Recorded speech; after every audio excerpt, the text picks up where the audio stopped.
Bago tayo tuluyang sumabak sa kwentong ito na puno ng emosyon, mag-iwan ka muna ng komento sa ibaba at sabihin kung saan ka nanonood.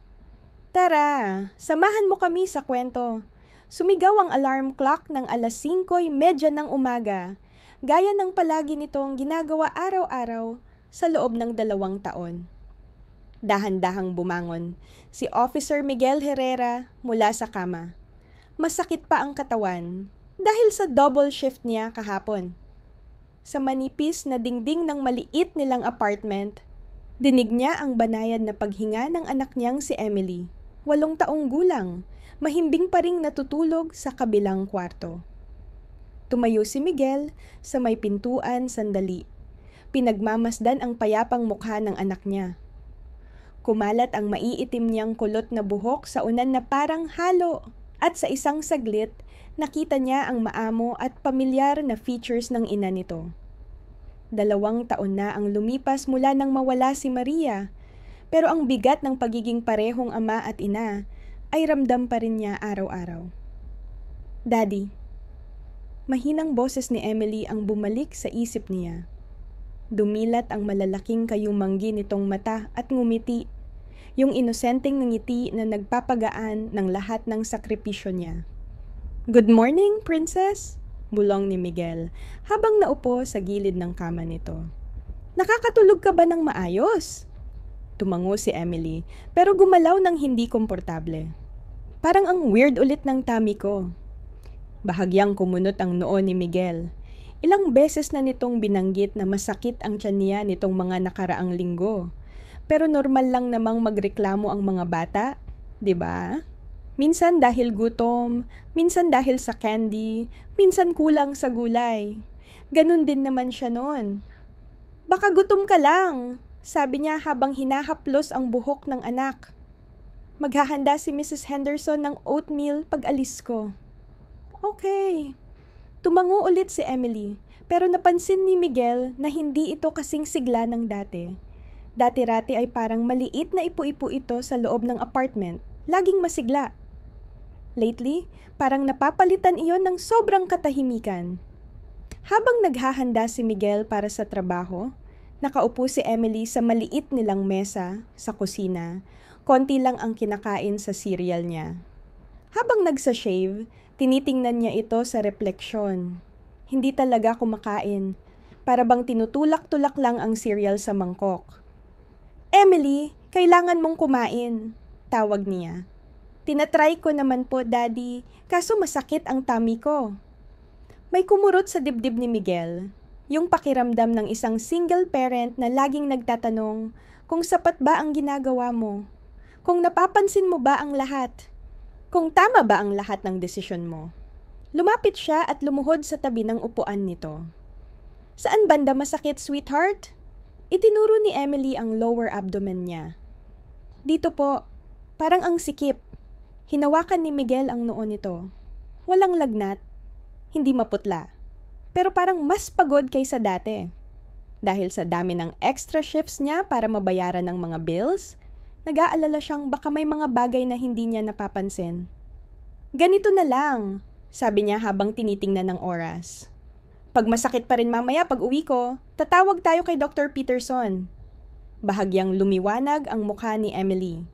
"Promise?" "I promise." May kumatok sa pinto.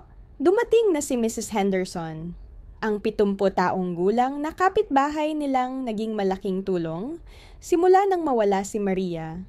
Nagbabantay kay Emily bago at pagkatapos ng school sa presyong kaya ni Miguel. "Good morning, Miguel." Masiglang bati ni Mrs. Henderson habang papasok. Agad niyang niyakap si Emily. "Kumusta ang favorite little girl ko?" "Masakit po ang tummy ko." Mahina nitong sagot. Tumingin si Mrs. Henderson kay Miguel, puno ng tanong ang mga mata. Kumindat lang si Miguel na parang nagsasabing hindi niya rin alam. Matagal na siyang may stomach aches. Baka kailangan lang kumain ng tama at bawasan ang junk food. "Ganyan naman talaga ang mga bata," sagot ni Mrs. Henderson. Pero napansin ni Miguel na mas mapanuri ang tingin niya kay Emily ngayon. "Huwag kang mag-alala, Miguel. Babantayan ko siya." Habang inaayos ni Miguel ang police gear niya para umalis, tumakbo si Emily para sa pang-araw-araw nilang goodbye hug. Pero imbes sa malakas at masiglang yakap na halos pabuwal sa kanya, niyakap siya nitong dahan-dahan. Para bang iniiwasang masaktan ang sarili. I love you, Daddy. I love you too, Princess. Makinig ka kay Mrs. Henderson. Lumabas si Miguel na may nakakainis na pakiramdam, yung instinct ng mga magulang kapag may mali pero hindi mo maipaliwanag.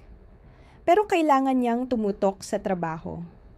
Pagsakay niya sa patrol car, agad nag-crackle ang radyo. May emergency na naman sa distrito niya. Kinagabihan, pagod na pagod siyang umuwi. Nakita niya si Emily nakabalot sa paborito nitong kumot, nakahiga sa sofa habang nanonood ng cartoons. Ang liit-liit nitong tingnan. How was your day, sweetheart? Tanong niya habang umuupo sa tabi nito. Okay lang po, sagot ni Emily, mahina. Naghanda ng soup si Mrs. Henderson pero hindi ko naubos. Napatigil si Miguel. Paborito ni Emily ang soup ni Mrs. Henderson. Lumipas ang 3 araw pero hindi matanggal ni Miguel ang pakiramdam na may mali sa anak niya. Dati sobrang daldal nito. Puno ng kwento, tungkol sa school, sa friends, sa mga pangarap niya. Ngayon, parang kailangan pa niyang hilahin ang mga sagot nito. How was school today? Tanong niya habang tinutulungan itong mag-homework. Fine, sagot nitong hindi man lang tumitingin sa kanya. What did you learn? Stuff. Ibinaba ni Miguel ang coffee mug at tinitigan ang anak. Parang lumiit ang katawan ni Emily. Pero ang tiyan nito, parang mas lumulobo. Tumunog ang phone. Si Mrs. Henderson iyon at bakas ang pag-alala sa boses. Miguel, ayokong mag-alala ka. Pero napapansin kong iba si Emily nitong mga araw. Iba paano? Tanong niya kabado. Dati ang likot-likot niya. Takbo ng takbo sa garden, habol ang pusa ko, tanong ng tanong. Pero ngayon, 2 oras siyang nakaupo lang sa porch swing ko. Kahapon naman, halos di niya ginalaw ang lunch. May kung anong humigpit sa dibdib ni Miguel. May sinabi ba siya kung anong nararamdaman niya? Lagi niyang hinahawakan ang tiyan niya at sinasabing weird daw ang pakiramdam. Binigyan ko pa nga siya ng ginger tea para sa tiyan. Pero sabi niya lalo raw sumakit. Pagkababa niya ng tawag, nadatnan ni Miguel si Emily sa kwarto nito. Nakahiga sa tagiliran at nakayakap ang mga tuhod sa dibdib. Princess, sabi ni Mrs. Henderson, hindi raw maganda pakiramdam mo. Tumingala si Emily gamit ang malalaki niyang matang kayang tunawin ang puso ng kahit sino. Okay lang po ako, Daddy. Pagod lang. Sigurado ka? Pwede mong sabihin sa akin kahit ano, alam mo yan, di ba? Tumango si Emily, pero napansin ni Miguel na iba ang paghinga niya. Mas maiksi, mas maingat, parang may masakit. Kinagabihan, tumawag si Carmen, kapatid ni Miguel, mula Phoenix. Hindi na siya makakapili ng mas pangit na timing. Stress si Miguel sa overtime at sa kakaibang kilos ni Emily. Hey, big brother! Kumusta ang favorite kong pamangkin? She's fine, automatikong sagot ni Miguel, pero na-realize niyang mali. Actually, Carmen, may konting kakaiba sa kanya nitong mga araw. Anong klaseng kakaiba? Bigla nang lumabas ang pagiging nurse ni Carmen. Ipinaliwanag ni Miguel ang mga sintomas ni Emily. Yung pagkapagod, kawalan ng gana, mga reklamo sa tiyan. Tahimik si Carmen sa kabilang linya. Miguel, kailan ang huli niyang check-up? Parang may tumamang suntok sa sikmura niya. Kailan nga ba? Sa sobrang pag-aasikaso ng mga bayarin at paghahabol sa mga pangangailangan nila, hindi niya namalayang matagal na palang hindi napapacheck si Emily. Matagal na! Amin niya. Matagal? Miguel, 8 na siya. Dapat regular ang check-up niya. Pwede akong bumiyahe dyan ngayong weekend. Carmen, ayos lang kami. Hindi ko kailangan na pupunta ka rito para sabihan ako kung paano palakihin ang anak ko. Humaba ang katahimikan. Agad niya itong pinagsisihan. Si Carmen, tumutulong lang naman palagi. Pero para kay Miguel, ang tumanggap ng tulong ay parang pag-amin na hindi niya kayang maging mag-isa. I'm sorry, malumanay na sabi ni Carmen. Nag-aalala lang ako sa inyong dalawa. Sinusolo mo kasi lahat. Pagkababa nila ng tawag, mas lalo pang bumigat ang dibdib ni Miguel. Bago matulog, sinilip niya ulit si Emily. Tulog ito. Pero kahit natutulog, nakapatong pa rin ang kamay sa tiyan parang may pinoprotektahan. Kinabukasan, may bago na namang problema. Pagdating niya sa school, hinarang siya ni Mrs. Rodriguez. Mr. Herrera, nakatulog si Emily sa story time. Hindi niya yon ginagawa. Nalugmok ang puso ni Miguel. Sinabi ba niyang masama ang pakiramdam niya? Tired daw po. Pero napansin ko rin na mas madalas siyang nagpapaalam na mag-CR at kahapon hindi siya naglaro sa recess. Kinagabihan, sinubukan ni Miguel ang ibang approach. Umupo siya sa kama ni Emily. Dala ang paborito nitong storybook. Gusto mo bang magbasa tayo? Mahinang ngumiti ang bata at sumiksik sa kanya. Habang nagbabasa, ramdam ni Miguel kung gaano kainit ang anak niya at kung paanong medyo hirap ito huminga. Daddy, mahina ang tinig ni Emily. Yes, sweetheart? Magiging okay po ba ako? Natigilan si Miguel. 8 taong gulang. Hindi dapat nagtatanong ng ganon. Natatakot ang anak niyang maliit at siya naman sa sobrang pagod at pag-aalala, parang hindi na niya makita ang malinaw na sagot. Of course you are, princess. Bakit mo naman naitanong yon? Tahimik si Emily ng ilang sandali. Kasi parang may mali sa loob. I feel different. Pagkahiga niya mamaya, hindi makatulog si Miguel. Paulit-ulit sa isip niya ang tanong ng bata. Bukas, sabi niya sa sarili. Bukas tatawag siya kay Dr. Peterson. Kahit ano pa mang mangyari. Pero bago siya makatulog, narinig niyang bumangon si Emily para mag-CR. Pangatlo na ngayong gabi. Hindi na to normal. Nakatitig si Miguel sa mga nakatambak na bills sa mesa. Bawat sobre, paalala kung gaano kahigpit ang budget nila. Renta, kuryente, tubig, pagkain, school supplies ni Emily. Lahat tumataas. Isang sweldo lang ang inaasahan nila. Kumislap ang cellphone niya. Text mula sa supervisor. Need someone to cover night shift. Double pay. Napatitig si Miguel sa pintuan ng kwarto ni Emily. Dapat naghahanda na ito sa school, pero maririnig niyang mabagal ang galaw, malayong-malayo sa dati. Emily, aalis tayo in 10 minutes. Tawag niya. Coming, Daddy? Pero may diin at pagod ang boses. Paglabas ni Emily, parang sinakal ang dibdib ni Miguel. Suot ng bata ang isa sa pinakamaluwag nitong dress. Pero panay pa rin ang hila nito sa tela sa may tiyan. Maputla siya at may itim sa ilalim ng mata. Did you eat breakfast? I tried, but nawalan ng salita si Emily, hawak ang tiyan. Lumuhod si Miguel.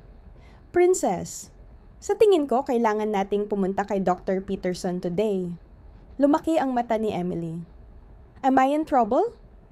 Hindi, sweetheart.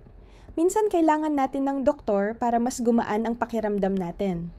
Pero pagkatawag niya sa clinic, doon sumalpok ang realidad. Pinakamaagang appointment, 3 linggo pa. At kailangan bayaran agad ang copay. Pera na wala siya ngayon. Sir, if this is an emergency, you should take her to the hospital, sabi ng receptionist. Emergency? Tumingin si Miguel kay Emily. Tahimik na nagko-coloring. Hindi naman sumisigaw sa sakit. Hindi nilalagnat. Overreacting ba siya? Hindi. Hihintayin na lang namin yung appointment, sagot niya. Kinahapunan, tumawag si Mrs. Henderson. Mas alalang-alala kaysa dati. Miguel, sumuka si Emily pagkatapos ng lunch. Sabi niya okay siya, pero sobrang putla. Nanlamig si Miguel. May lagnat ba? Wala, pero sabi niya masikip daw ang pakiramdam ng tiyan. Nagtataka talaga ako. Alam ko, putol ni Miguel, sabay kamot ng ulo. Tinawagan ko ang doktor pero 3 linggo pa bago siya ma-check. What about urgent care? Pero bumabalik at bumabalik ang usapan sa pera. Pagtingin niya sa bank account, halos kulang pa para sa grocery ngayong linggo. Pagka-pick up niya kay Emily, para itong matanda kung kumilos. Mabagal, maingat. Tahimik ang biyahe pa uwi. Daddy, mahinang tawag ng bata. Yes, princess. Are you sad? Nagulat si Miguel. Bakit mo naman naisip yon? May itsura ka. Yung parang kapag nagbabayad ka ng bills. Napatingin siya sa rearview mirror. Kahit masama ang pakiramdam, iniisip pa rin siya ng anak niya. Parang tinapakan ang puso niya. I'm not sad, sweetheart. Nag-iisip lang ng grown-up stuff. Kinagabihan, tumawag ulit si Carmen. Halos hindi sinagot ni Miguel. Miguel, iniisip ko yung pinag-usapan natin. Pumunta kaya ako dyan this weekend? Tingnan ko si Emilia, baka makatulong. Carmen, salamat pero kaya namin to. Sigurado ka? Kasi parang pagod ka na. At si Emily? She's my daughter. I can handle this. Mas mapuwersa ang tono kaysa sa intensyon niya. Tahimik si Carmen sandali. Alam kong anak mo siya, Miguel. Pero si Maria ay hipag ko at si Emily ay pamangkin ko. Hayaan mo naman akong tumulong. Pagkababa ng tawag, halos masuka sa bigat si Miguel. Gusto lang siyang tulungan ng kapatid niya. Pero para sa kanya, parang sakripisyo ng pride ang pagpayag. Bago siya matulog, sinilip niya si Emily. Hindi mapakali ang bata. Baling-baling. Umangat ang pajama top nito at kita ni Miguel na mas bilugan ang tiyan ng bata kaysa dati. May bigas lang, bulong niya. Pilit inaalo ang sarili. Pero sa tiyan niya, may kaba ng hindi niya maikaila. Laging sumasakit ang tiyan ng mga bata. Pero habang pinapanood ni Miguel na natutulog ang anak niya, hindi mawala sa isip niyang may hindi siya napapansin. May mahalagang bagay na nalalampasan niya. Naka-flash pa rin sa phone niya ang text tungkol sa overtime shift. Hindi niya sinasagot. Kailangan nila ang pera. Oo, pero mas kailangan siya ni Emily. Sa unang pagkakataon sa loob ng 2 taon, tinanggihan ni Miguel ang ekstrang trabaho. Dumating ang weekend na may makulimlim na ulap, bagay sa bigat ng pakiramdam ni Miguel. Halos hindi ginalaw ni Emily ang almusal. Sabi niya, parang masyadong puno ang tiyan para kumain. Pinanood ni Miguel kung paanong hinahalo-halo lang ng bata ang cereal. At napansin kung paano na iba ang upo nito ngayon. Nakasandal ng bahagya. Parang may hindi komportabling nararamdaman. Princess, baka mas okay kung maliliit na pagkain muna tayo buong araw kaysa sa 3 malalaking kainan. Mahina lang ang tango ni Emily. Okay, Daddy. Tumunog ang telepono habang nililinis ni Miguel ang mga plato. Pangalan ni Carmen ang naka-flash sa screen. Nag-atubili siyang sagutin, pero ginawa niya pa rin. Miguel, pinag-iisipan ko to buong linggo. Magmamaneho ako papunta riyan ngayon. Pamangkin ko si Emily at kailangan ko siyang makita. Carmen, hindi ito magandang oras. Kailan ba naging magandang oras, Miguel? Kailan ko huling nakita si Emily? Noong Pasko. Lumalaki siya at hindi ko man lang nakikita dahil ayaw mong magpatulong. Parang napigilan si Miguel. Maayos naman kami rito. Sigurado ka? Kasi base sa mga sinabi mo, hindi mukhang okay si Emily. Pagkababa niya ng tawag, bumalik ang bigat sa dibdib niya. Halong inis at guilt. Tumingin siya kay Emily. Nakahiga na sa sofa, yakap-yakap ang paborito nitong stuffed elephant sa may tiyan. Daddy, bakit ayaw ko nang maglaro? Mahina nitong tanong. Halos mabasag ang puso ni Miguel. Dati hindi mapakali si Emily. Sayaw dito, talon doon. Parang ang maliit nilang apartment ay playground niya. Ngayon, bawat galaw measured, maingat. Parang kailangan pag-isipan bago kumilos. Minsan kailangan ng katawan natin ng pahinga para lumakas, sagot ni Miguel. Kahit siya mismo hindi na kumbinsido sa sariling salita. That afternoon, dumaan si Mrs. Henderson dala-dala ang homemade cookies, paborito ni Emily. Pero nang inalok niya ito sa bata, umiling si Emily. My tummy's too full for cookies. Nagkatinginan si Mrs. Henderson at Miguel at malinaw ang mensahe. Kapag isang batang cookie lover tumanggi sa cookies, May mali talaga. Miguel, dear, bulong ni Mrs. Henderson habang nasa banyo si Emily. Nakapagpalaki na ako ng 5 anak at tumulong sa 12 apo. Hindi pa ako nakakita ng batang biglang nawalan ng ganang kumain ng ganito. Maliban na lang kung may seryosong dahilan. What are you suggesting? I'm suggesting na minsan, ang pagiging mabuting magulang ay yung marunong humingi ng tulong kahit mahirap. Kinagabihan, nadatnan ni Miguel si Emily sa kwarto, nakaupo sa kama, nakatitig sa litrato ng mama niya.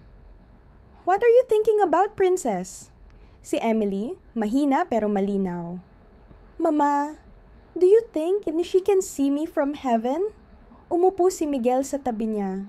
Nabigatan agad ang dibdib niya. I think she watches over you every day. Do you think she knows I don't feel good? Parang tumama ang tanong na iyon ang diretso sa puso niya. Nag-aalala si Emily. Hindi lang sa karamdaman niya, kundi kung ano ang iisipin ng mama niya. Why are you thinking about Mama Sweetheart? Tahimik si Emily ng matagal.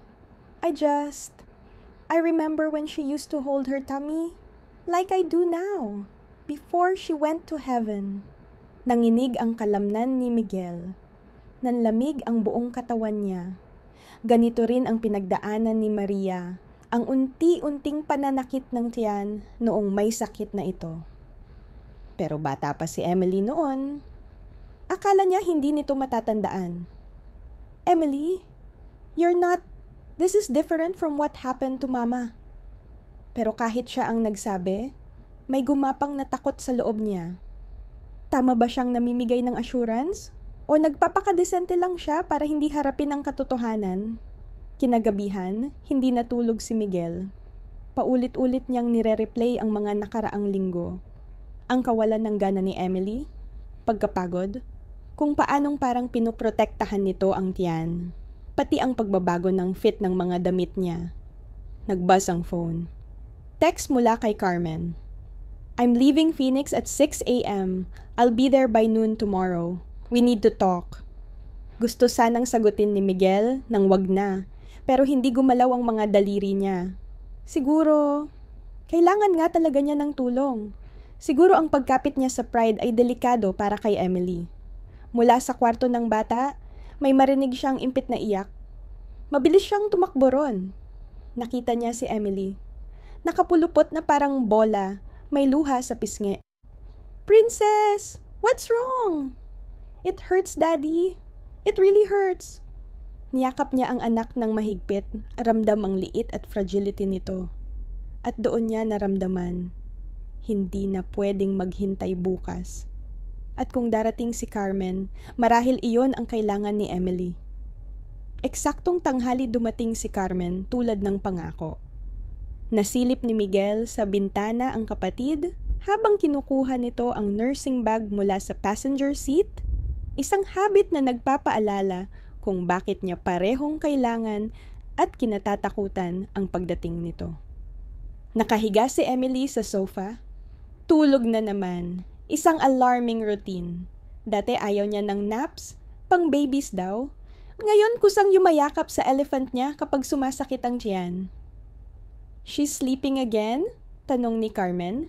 Papasok. Halos tuwing hapon na, sagot ni Miguel, parang umamin sa kasalanan. Lumuhod si Carmen sa tabi ni Emily, tinitingnan ang mukha nito, ang kamay na nakakapatong sa tiyan kahit natutulog, ang bahagyang mababaw na paghinga. Miguel, kailan talaga to nagsimula? Hindi yung past few weeks lang, yung totoo. Napilitan si Miguel mag-isip. Hindi yung mabilis na sagot, kundi yung malalim totoo. Minsan kasi, ang memorya pumipili lang ng gusto nitong makita. Siguro, mas matagal na, dahan-dahan niyang sagot. Naalala mo birthday ni Maria last month? Hindi man lang kumain ng cake si Emily. Akala ko nag-iinarte lang. Naging seryoso ang mukha ni Carmen. What else? Isa-isa pumasok sa isip ni Miguel ang mga bagay na binaliwala niya. Si Emily, humihingi ng mas malalaking damit dahil sumisikip ang dati. Si Mrs. Rodriguez nagsasabing mas tahimik siya sa klase. Yung kakaibang bagal ng paglakad. Yung paraan ng paghawak niya sa tiyan. Carmen, Parang ang tanga ko. Huwag mong sabihin yan. You're a scared father doing everything alone. Gumalaw si Emily. Nagmulat. Nang makita si Carmen, naglitaw ang maliit pero tunay na ngiti. Aunt Carmen, you came? Of course I came, sweet pea. I missed you so much. Yumakap si Carmen ng marahan at napansin ni Miguel kung paano dumulas ang kamay ni Carmen sa likod ni Emily. Parang sinasabay na rin niyang i-check ang lagnat, kulay ng balat, kilos. How are you feeling, Emily? My tummy's been funny, sagot ng bata, diretso. Daddy says maybe I'm growing. Nagkatinginan ng magkapatid. Alam nilang pareho, this wasn't normal growth. Emily, okay lang ba kung si Aunt Carmen titingin sa'yo? Like when we used to play doctor? Tumango ang bata, tiwalang-tiwala. Maingat pero masinop ang ginawa ni Carmen. Hinawakan ang noo. Tinignan ang pulso. Dahan-dahang pinisil ang tiyan. Pinagmasdan ni Miguel ang muka ng kapatid. Sinusubukang basahin ang profesional nitong ekspresyon. Pagkatapos niyon, nag-CR si Emily. Miguel! Bulong ni Carmen. I can feel something. Distended ang abdomen niya. At may nararamdaman akong mass. This isn't gas. Hindi ito simpleng indigestion. Parang umikot ang kwarto. What are you saying? I'm saying kailangan natin siyang dalhin sa doktor. Ngayon? Pero may appointment kami. Forget the appointment. Pupunta tayo sa emergency room. Kumislap sa isip ni Miguel ang 2 taon na nakalipas. Ang mga huling buwan ni Maria. Mga delayed checkups. Dahil mahal. Mga sintomas na isinantabi dahil akala nila stress lang. Panahong nawala dahil inakala nilang okay lang. I can't lose her too. Halos bulong ni Miguel. Ngayon niya tanggap. Hindi pera, hindi pride, hindi takot ang mahalaga. Si Emily. At kailangan nila kumilos. Ngayon na. Then let's make sure you don't have to. Habang naghahanda silang umalis, parang naintindihan ni Emily ang bigat ng sitwasyon, kahit walang sinasabi. Kumilos siya ng dahan-dahan, maingat, gaya ng mga nakaraang linggo. Daddy, magiging okay po ba ako? Lumuhod si Miguel at tumingin sa mapagkakatiwalaang mga mata ng anak niya. Sa unang pagkakataon matapos ang ilang linggo, binigyan niya ito ng isang tapat na sagot. Hindi ko alam, Princess. Pero aalamin natin. At anuman ang mangyari, haharapin natin yan ng magkasama. Tumango si Emily, seryoso, pagkatapos ay inabot ang kamay ng ama. Tutulungan po tayo ni Aunt Carmen, di ba? Oo, sweetheart. Tutulungan tayo ni Aunt Carmen. Habang nagmamaneho sila papuntang ospital, hindi maiwasang balikan ni Miguel si Maria. Kung paanong masyado silang naghintay bago humingi ng tulong. Kung paanong pinaniwala nila ang sarili nilang magiging okay ang lahat. At kung paanong ang takot at pride niya noon ang kumitil sa oras na sanay mayroon pa sila. Pero si Emily ay hindi si Maria. 8 pa lamang si Emily at mahaba pa dapat ang buhay sa unahan niya. At sa pagkakataong ito, hindi hahadlangan ni Miguel ang sarili, ni ang takot o ang pride para lang maibigay kay Emily ang tulong na kailangan niya. Sa rearview mirror, nakita niyang yakap-yakap ni Emily ang stuffed elephant niya, nakatingin sa bintana ng tahimik, parang batang biglang nagkaroon ng malalim na pangunawa sa mga sitwasyong pang-adulto. Daddy! Mahina ang boses mula sa likuran. Yes, Princess? Thank you po for bringing Aunt Carmen home. Napuno ng luha ang mga mata ni Miguel. Na-realize niyang mula pa noong una, alam ni Emily na kailangan niya ng tulong na hindi kayang ibigay ng daddy niya ng mag-isa. Ang waiting area ng ospital ay parang ibang mundo. Matingkad na fluorescent lights, amoy disinfectant, at ang tuloy-tuloy na ingay ng mga makina sa malayo. Umupo si Emily sa pagitan ni Miguel at Carmen. Nagpapaalog ng mga paa niyang di pa umaabot sa sahig. Nakakagulat na kalmado. Para sa isang 8 taong gulang na pasyenteng padadaan sa pagsusuri. Next patient, Emily Herrera. Tawag ng nurse na may mabait na mata at suot na rainbow-colored na scrubs. Si Dr. Sarah Martinez, ang pediatrician sa ER, ay may mainit na ngiti na agad nagpakalma kay Emily. Bata pa, masigla, at diretsyong nakikipag-usap kay Emily imbes na pag-usapan siya na parang wala sa silid. So Emily, narinig kong hindi maganda ang pakiramdam ng tummy mo nitong mga araw? Tumango si Emily. Parang sobrang pinupuno po, gaya ng lobo na sobra sa hangin. Ngumiti si Dr. Martinez sa paglalarawan habang marahan niyang sinusuri ang tiyan ni Emily. Pinapanood sila ni Miguel.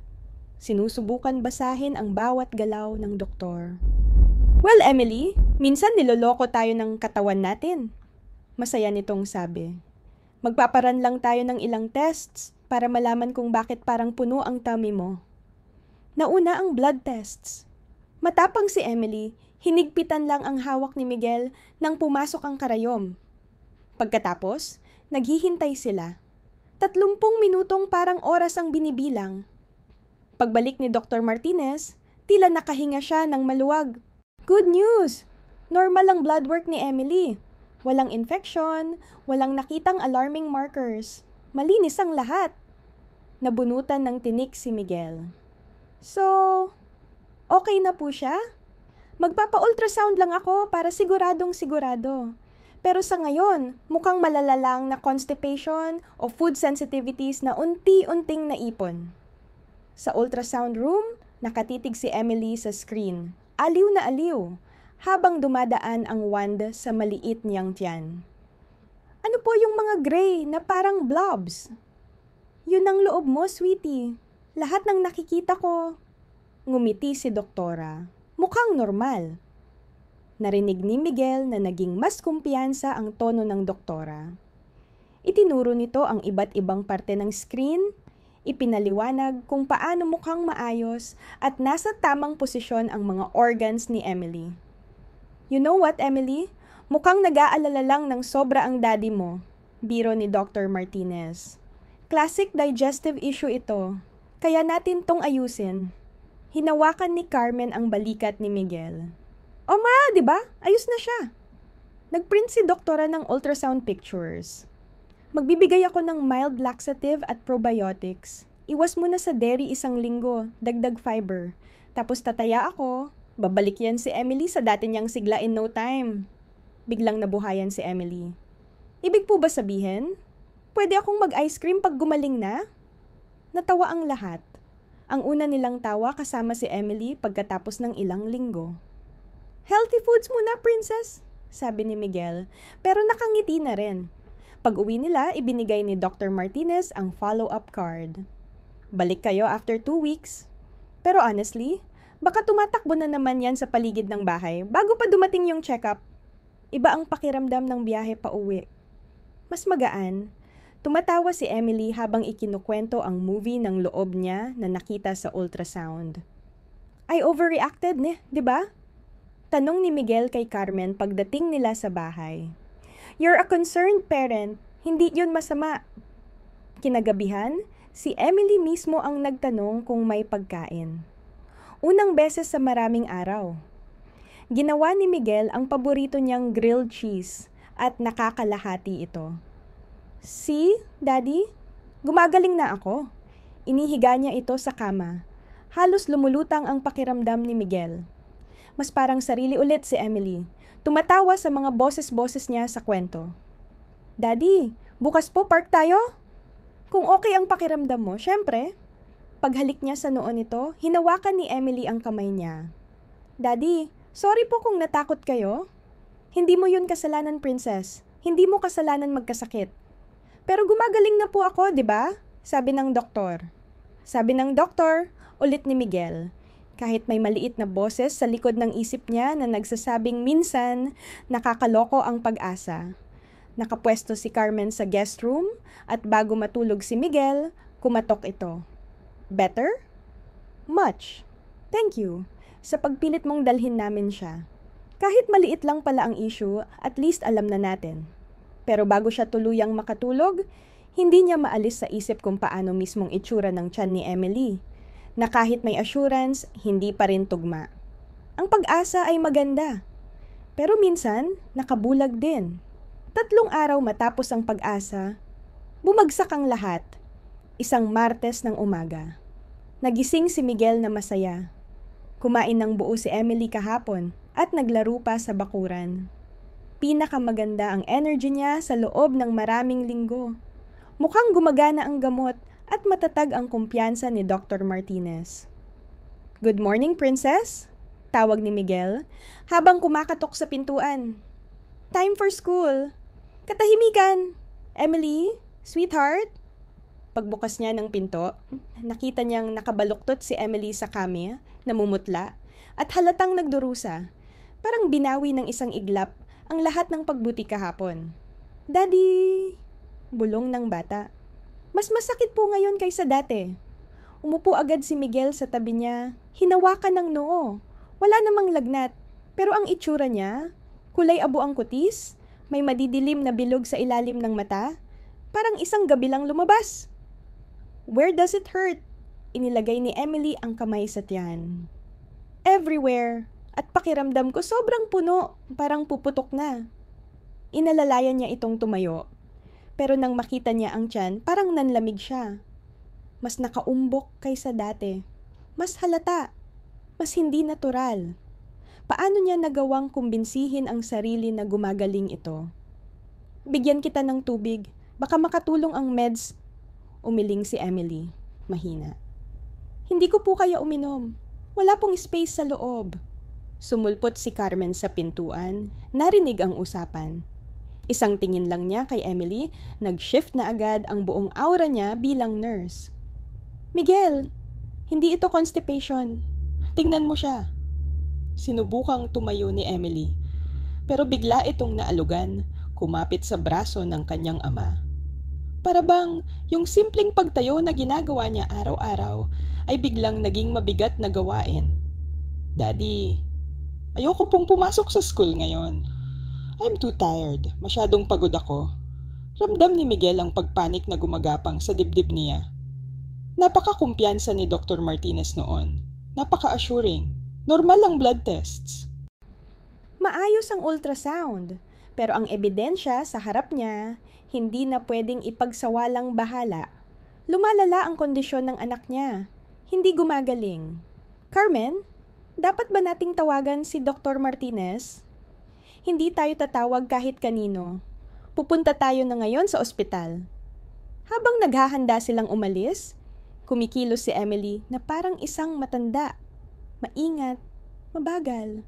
Kailangan niyang huminto sa gitna ng pasilyo para lang makahinga. "Daddy, bakit ako sobrang pagod? Sabi ng doktor, gagaan daw pakiramdam ko." Walang sagot si Miguel. Pinaniwalaan niya ang diagnosis ng doktor dahil gusto niya itong paniwalaan. Dahil ang alternatibo ay masyadong nakakatakot isipin. Tense ang biyahe papunta sa ospital. Si Emily, tulog gising sa car seat niya, paminsan-minsang gumagalaw na parang hindi niya mahanapan ng komportableng posisyon. Sa tuwing titingnan ni Miguel ang anak niya sa rearview mirror, lalo itong parang lumiit, mas marupok. "Dapat pala nakinig ako sa instinct ko," mahina niyang sabi kay Carmen. "Nagkakamali rin ang mga doktor, Miguel. Ang mahalaga, hindi na natin ito binabaliwala." Pagdating nila sa ospital, iba ang doktor na tumingin. Si Dr. James Chen, may 20 taon ng karanasan sa pediatrics. Mas masusi ang examination niya kaysa kay Dr. Martinez. "Kailan ang huli niyang ultrasound?" tanong ni Dr. Chen habang maingat niyang kinakapa ang tiyan ni Emily. 3 araw na ang nakakalipas. Sabi ni Dr. Martinez, normal daw lahat." Nakunot ang noo ni Dr. Chen. "Gusto kong ulitin ang ultrasound gamit ang ibang machine. Minsan hindi nasasagap ng malinaw ang unang imaging." Parang umikot ang mundo ni Miguel. Ano pong ibig niyo sabihin? May mga kondisyon na mabilis magbago sa mga bata o minsan hindi klaro ang unang kuha. Habang inihahanda si Emily para sa panibagong ultrasound, tumingin ito kay Miguel gamit ang buong tiwala. "This doctor will fix me, right, Daddy?" Halos mapigil ang boses ni Miguel. Hahanapin natin ang sagot, Princess. Pinapangako ko. Pero habang ginagawa ni Dr. Chen ang ultrasound, biglang nag-iba ang ekspresyon niya. Ilang beses niyang inulit ang pagdaan ng wand sa tiyan ni Emily, paulit-ulit sa parehong bahagi. Ang kumpiyansa at ginhawang ipinakita ni Dr. Martinez noong una. Wala ni Anino.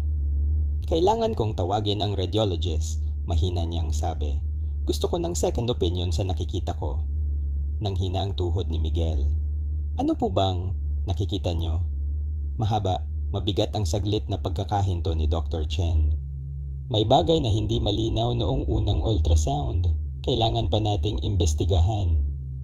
Nilingon ni Emily ang mga matatanda. Ramdam ang bigat ng hangin, kahit hindi niya naiintindihan ang mga medikal na termino. Daddy, bakit parang takot sila? Doon na-realize ni Miguel, ang akala nilang ginhawa ay ilusyon lang. At anuman ang kaharap nila ngayon, mas seryoso kaysa sa unang inaakala. Ang radiology department ay parang ibang mundo.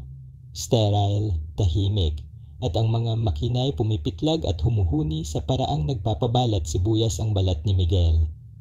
Mahigpit ang hawak ni Emily sa kamay niya habang naghihintay sila kay Dr. Patricia Williams, ang Chief Pediatric Radiologist. Daddy, bakit kailangan pa ng isa pang doktor? Bulong ni Emily. Minsan, gusto lang ng mga doktor na doblehin ang pag-check nila. Princess, parang kapag chine-check mo ulit ang math homework mo. Pero kahit ang pagsubok ni Miguel na gawing normal ang sitwasyon ay pakiramdam niya hungkag. Ang pag-aalala sa mukha ni Dr. Chen ay nagsabi ng lahat. May mali at hindi ito maliit. Dumating si Dr. Williams, sigurado ang bawat hakbang, seryoso pero mabait ang tingin kay Emily. Babae sa 50 taon, may pilak na mga hibla ang buhok, may daladalang aura ng karanasang hinubog ng dekada ng mahihirap na kaso. Hello Emily! Ako si Dr. Williams. Kumukuha ako ng picture sa loob ng katawan ng mga tao para matulungan silang gumaling. Ngumiti si Emily ng kaunti. Like the other doctor did? Exactly like that. Pero mas magaganda ang cameras ko. Habang ginagawa ni Dr. Williams ang examination, pinapanood ni Miguel ang mukha niya. Hindi tulad ng mga naunang doktor. Hindi ito nagkwentuhan o nagbigay ng mabilis na reassurance. Tumahimik siya, nakatutok, bawat galaw eksakto. Tumayo si Carmen sa tabi ni Miguel. Sanay ang mata dahil nurse siya. Hinawakan niya ang braso nito nang mapansing ilang minuto nang inuulit ni Dr. Williams ang pagkuha sa iisang bahagi ng tiyan ng bata mula sa iba't ibang angle. Very brave ka, Emily, mahina sabi ni Dr. Williams. Kailan mo napansing nag-iba ang pakiramdam ng tummy mo? Nag-isip si Emily. Maybe nung nagsimula ang school. Pero lumala after Halloween. Bumagsak ang pakiramdam ni Miguel. Halloween ay halos 2 buwan na ang nakalipas. 2 buwang naghihirap si Emily. Habang kumbinsido siyang growing pains lang iyon. Natapos ni Dr. Williams ang exam at tinulungan si Emily umupo. Titingnan ko ng maigi ang mga pictures. Tapos pag-uusapan natin kung ano ang nakita namin. Okay? Tumango si Emily. Pero kitang-kita ni Miguel ang sobrang pagod sa maliit na katawan ng anak niya. Ang simpleng paghiga lang para sa ultrasound ay nakakapagod na sa kanya. Daddy, pwede bang tubig? Uhaw ako, pero parang puno ang tummy ko kaya ayoko uminom. Nanlamig ang pakiramdam ni Miguel. Uhaw, pero labis ang pakiramdam ng kabusugan? Hindi iyon tama. Ang 30 minuto ay parang 30 oras.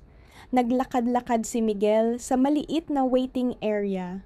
Si Emily naman ay nakatulog sa kandungan ni Carmen. Ang ibang pamilya ay dumarating at umaalis. Pero sila, parang hindi umaandar ang oras. Pagbalik ni na Dr. Williams at Dr. Chen, pareho silang may ekspresyon na ayaw makita ng sino mang magulang. Mr. Herrera, kailangan nating mag-usap. Mahinahong sabi ni Dr. Williams. Emily, gusto mo bang manood ng cartoons habang kausap namin si Daddy? May nagdala ng tablet at nalubog si Emily sa makulay na animation. Lumipat ang mga matatanda sa isang sulok para makapag-usap ng pribado. Ang nakikita namin sa ultrasound ay concerning, panimula ni Dr. Williams. May mass sa abdominal cavity ni Emily. Malaki ito, kaya ganun ang mga sintomas niya. Parang tinanggalan ng hangin ang dibdib ni Miguel. A mass? Anong klaseng mass? Hindi pa natin masasabi ng sigurado hanggat hindi tayo gumagawa ng mas detalyadong tests. Pero kailangan nating kumilos agad. Kailangan siyang ma-admit ngayong gabi para sa full evaluation. Hinawakan ni Carmen ang balikat ni Miguel. Anong ibig sabihin na yon exactly? Ibig sabihin ay mananatili si Emily sa ospital habang nagsasagawa kami ng mas kumpletong tests para malaman kung ano ang nature ng mass at kung paano natin ito pinakamabisang matutugunan. Paliwanag ni Dr. Chen. Tumingin si Miguel kay Emily. Masaya sa cartoons. Walang kaalam-alam na magbabago ang buong mundo niya.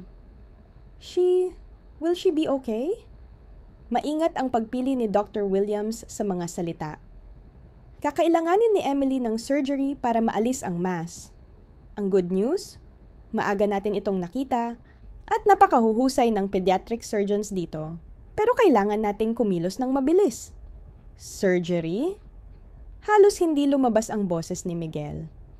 Pinipisil ng mass ang ibang organs niya. Kaya siya hindi makakain ng maayos at bakit hindi siya komportable. Kapag mas tumagal, mas mataas ang risk ng complications. Lumulubog ang mundo ni Miguel. Ang salitang surgery ay may dalang panganib, komplikasyon, mga posibilidad na hindi niya kontrolado. Pero nang makita niya si Emily, maputla, pagod, at may buong tiwala sa kanya, alam niyang wala siyang pagpipilian. Isasama namin siya sa schedule bukas ng umaga, dagdag ni Dr. Chen. Ngayong gabi, kukumpletuhin natin ang iba pang tests. At habang unti-unting lumalalim sa kanya ang realidad, na-realize ni Miguel na ang akala nilang pag-asa ay isang hiram na sandali lang. Mas malala ang kondisyon ni Emily kaysa sa unang akala ng kahit sino. Bukas, kailangan niyang ipagkatiwala ang buhay ng anak niya sa mga taong halos kakikilala lang nila. Muli, ang radiology department ay parang ibang planeta. Sterile, tahimik, at ang mga makinay humuhuni sa kakaibang tono. Mahigpit ang hawak ni Emily sa kamay niya, habang hinihintay si Dr. Patricia Williams, ang Chief Pediatric Radiologist na dumating. Daddy, why do we need another doctor? Bulong ulit ni Emily, halos hindi marinig. Minsan gusto lang talagang mag-double check ng mga doktor, princess. Parang pag chine-check mo ulit ang math homework mo. Pero alam ni Miguel, hungkag ang paliwanag niya. Ang ekspresyon ni Dr. Chen kanina, malinaw. May mali. Malaking mali. Dumating si Dr. Williams na may matatag at may layuning hakbang, agad na nakatuon ang tingin kay Emily. Mabait ang mga mata pero seryoso. Siya ay isang babaeng nasa 50 taon, may mga hiblang kulay pilak ang buhok, at may dalang katahimikang nakukuha lang mula sa dekada ng pagtatrabaho sa mahihirap na kaso. Hello Emily! Ako si Dr. Williams at kumukuha ako ng pictures sa loob ng katawan ng mga tao para matulungan silang gumaling. Ngumiti ng kaunti si Emily. Like the other doctor. Exactly like that. Sagot ni Dr. Williams, pero mas magaganda ang kameras ko. Habang sinisimulan ni Dr. Williams ang pagsusuri, maingat na pinagmamasdan ni Miguel ang mukha nito. Hindi tulad ng mga naunang doktor, hindi siya nagbiro, hindi nagbigay ng mabilis na reassurance. Ang focus niya ay matindi, methodical. Nakatayo si Carmen sa tabi ni Miguel, gamit ang background niya bilang nurse para basahin ang maliliit na senyales. Hinawakan niya ang braso nito nang mapansin niyang ilang minuto, nang inuulit ni Dr. Williams ang pagtingin sa parehong bahagi ng tiyan ni Emily. Kumukuha ng maraming images mula sa iba't ibang anggulo. Emily! Napakatapang mo, sabi ni Dr. Williams habang patuloy na nagtatrabaho. Maaari mo bang sabihin sa akin kung kailan nagsimulang mag-iba ang pakiramdam ng tummy mo? Nag-isip si Emily. Maybe nung nagsimula ang school, pero lumala really bad after Halloween. Parang nahulog ang loob ni Miguel. Halos 2 buwan na ang Halloween. 2 buwan bang nagdurusa si Emily habang kumbinsido siyang growing pains lang iyon? Natapos ni Dr. Williams ang pagsusuri at tinulungan si Emily na umupo. Titingnan ko ng mabuti ang mga pictures na ito, tapos pag-uusapan natin kung ano ang nakita namin. Okay?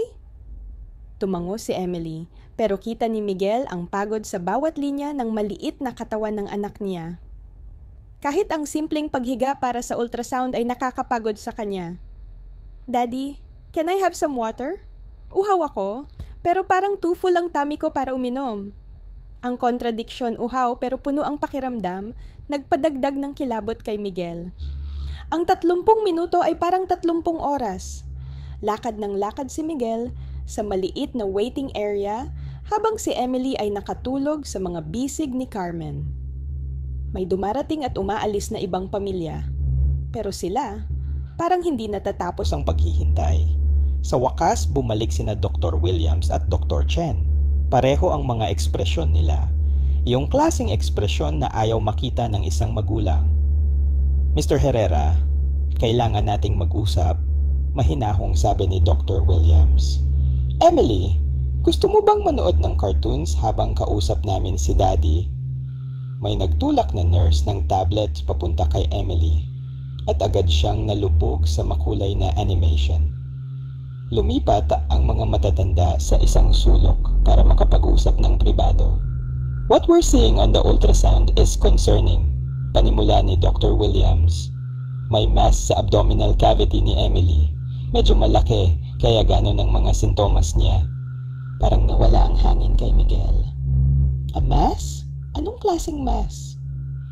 Hindi pa natin masasabi ng sigurado hanggat hindi tayo gumagawa ng mas maraming tests, paliwanag ni Dr. Williams. Pero kailangan nating kumilos agad. Kailangan siyang ma-admit ngayon para sa mas masusing evaluation. Hinawakan ni Carmen ang balikat ni Miguel. What does that mean exactly? Ibig sabihin, paliwanag ni Dr. Chen, mananatili si Emily dito habang ginagawa namin ang mas detalyadong tests para malaman natin kung ano talaga ang kaharap natin at kung paano ito pinakamainam na gamutin. Tumingin si Miguel sa anak niya. Tahimik na nanonood ng cartoons. Walang kaalam-alam na magbabago ang mundo niya. Will she be okay? Maingat na pinili ni Dr. Williams ang mga salita. Emily is going to need surgery to remove the mass. Ang good news, maaga natin itong nakita at napakahuhusay ng pediatric surgeons dito. Pero kailangan nating magmadali. Surgery! Halos hindi lumabas ang boses ni Miguel. Pinipisil ng mass ang ibang organs niya, dagdag ni Dr. Chen. Kaya siya hindi komportable at bakit hindi siya makakain ng maayos. The longer we wait, the more complications we risk. Parang lumulubog si Miguel. Ang salitang surgery ay may bigat. Risk, complications, mga bagay na hindi niya kontrolado. Pero nang tumingin siya kay Emily, maputla, pagod, may buong tiwala sa kanya. Alam niyang wala siyang ibang pagpipilian. When? Tomorrow morning, sagot ni Dr. Chen. Ngayong gabi, kukumpletuhin namin ang additional test para ma-prepare siya para sa procedure. At habang dumadating sa kanya ang buong realidad, na-realize ni Miguel na ang maliit na sandaling pag-asa na naramdaman nila noon ay hiram lang. Mas malala ang sakit ni Emily kaysa sa unang inakala ng kahit sino. Bukas, kailangan niyang pagkatiwala ang buhay ng anak niya sa mga taong halos ngayon lang nila nakilala. The pediatric ward felt like a strange mix of playground and hospital, makukulay na murals sa walls, pero ang tunog ng machines ay paalala kung bakit nandoon ang lahat. Si Emily ay nabigyan ng maliwanag na kwarto na may bintanang nakatanaw sa hospital garden at parang fascinated siya sa lahat ng nakikita. "Look, Daddy! My bed goes up and down!" Pinipindot-pindot ni Emily ang button ng hospital bed, tumatawa habang umaangat at bumababa. Kahit may pinagdaraanan, bata pa rin siya. Isang 8-year-old na naaaliw sa mga bago at kakaibang bagay. Pumasok si Dr. Williams, may dalang tablet. Kasunod si Dr. Chen at isang bagong muka, si Dr. Robert Harrison, ang pediatric surgeon na mag-ooperate kay Emily kinabukasan. "Emily, this is Dr. Harrison. Siya ang tutulong para gumaan ang pakiramdam ng tummy mo bukas." Si Dr. Harrison ay matangkad, mabait ang mga mata, at may paraan ng pagsasalita na ginagawang parang simpleng bagay ang komplikadong medical procedures. "Hello, Emily. I hear you've been very brave through all these tests." Tumango si Emily. "The pictures of my insides are weird. Want to see them?" Napakagat si Miguel sa loob-loob niya. Walang kaalam-alam ang anak niya kung gaano kaseryoso ang kondisyon niya, at bahagi ng puso niya ay gusto niyang manatili iyon. Inilabas ni Dr. Williams ang tablet para ipakita ang ultrasound images. "Mr. Herrera, Carmen, gusto kong makita niyo ng malinaw kung ano ang nakikita namin para maintindihan niyo ng mabuti." Sa screen, makalat na grayscale shapes. Hindi maintindihan ni Miguel, pero doon, malinaw ang outline ng tiyan ni Emily. At nandoon, halos kumakain sa malaking bahagi ng maliit na abdomen niya, isang malaking oval-shaped mass. "This is what's been causing Emily's discomfort," paliwanag ni Dr. Williams. "It's approximately 6 centimeters in diameter. Malaki iyon para sa batang kasing liit niya." Tumingin si Miguel sa screen. Pilit iniintindi ang nakikita. "What is it exactly?" Nagkatinginan ang tatlong doktor bago lumapit si Dr. Harrison. "Based on the imaging, we believe it's what's called a teratoma. It's a type of growth that can contain various types of tissue." "Is it?" Hindi matapos ni Miguel ang salitang cancer. "The good news," sagot ni Dr. Chen, "is that teratomas are typically benign, lalo na sa batang kasing edad ni Emily. Pero kailangan pa ring alisin dahil pwede silang lumaki at magdulot ng pressure sa ibang organs." Napabuntong hininga si Carmen. "What causes something like this?" "Teratomas are present from birth," paliwanag ni Dr. Williams. "Pero pwedeng dahan-dahang lumaki ng maraming taon bago magpakita ng sintomas. Malamang, ipinanganak na si Emily na meron nito, pero ngayon lang ito lumaki ng sapat para magdulot ng problema." May halong ginhawa at guilt si Miguel. "So, this isn't something I caused? Something I missed?" Umiling ng mariin si Dr. Harrison. "This is absolutely nothing you could have prevented or detected earlier. Teratomas often don't cause symptoms until they reach a certain size." Tumingin si Emily mula sa tablet niya. "Are you talking about my tummy bump?" Natahimik ang lahat. Doon na-realize ni Miguel na alam pala ni Emily ang maliit na bukol sa tiyan niya, pero hindi na niya nabanggit. Marahil akala niya normal lang iyon. "Yes, sweetheart," mahinahong sabi ni Dr. Harrison. "Tatanggalin natin ang bump bukas para maging comfortable ka ulit." "Will it hurt?" "Tulog ka sa buong procedure. Paggising mo, hindi na tight ang tummy mo." Tinitigan ito ni Emily, seryoso, tapos biglang nagtanong, "And then I can eat ice cream again?" Natawa ang lahat, at sandaling gumaan ang atmosphere. "Once you're feeling better, you can eat all the ice cream you want," pangako ni Dr. Harrison. Habang naghahanda ng umalis ang mga doktor, lumapit si Dr. Williams kay Miguel. "Mr. Herrera, gusto ko lang sabihin na si Dr. Harrison ay isa sa pinakamahusay na pediatric surgeons sa buong estado. Nasa magaling na kamay si Emily." "Gaano po ba kadelikado ang operasyong ito?" Tanong ni Miguel, ramdam ang bigat ng kaba sa dibdib niya. Maingat na pumili ng salita si Dr. Williams. Lahat ng operasyon ay may kaakibat na panganib, pero ang pagtanggal ng teratoma ay isa sa mga procedure na paulit-ulit nang nagawa ni Dr. Harrison ng matagumpay.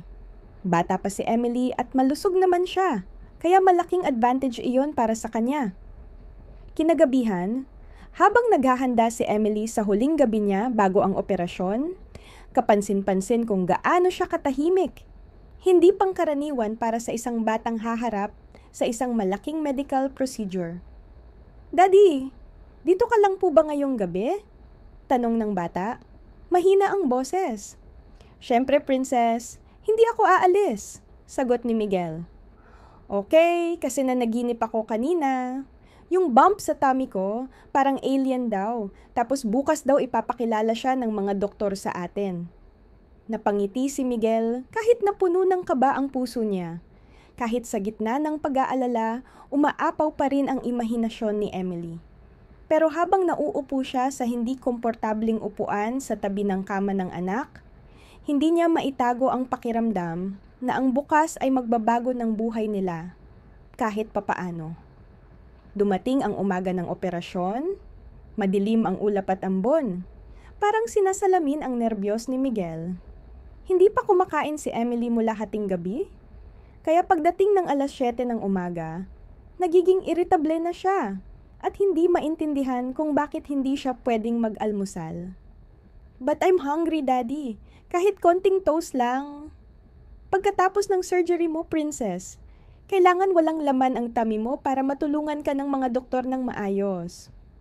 Maagang dumating si Carmen, dala ang paboritong kape ni Miguel at isang maliit na stuffed bear para kay Emily. "This is Brave Bear," sabi ni Carmen. Sumasama siya sa mga batang nangangailangan ng dagdag na tapang. Mahigpit na niyakap agad ni Emily ang bear. "Does he like hospitals?" "He loves hospitals. Doon siya tumutulong sa mga batang nagpapagaling."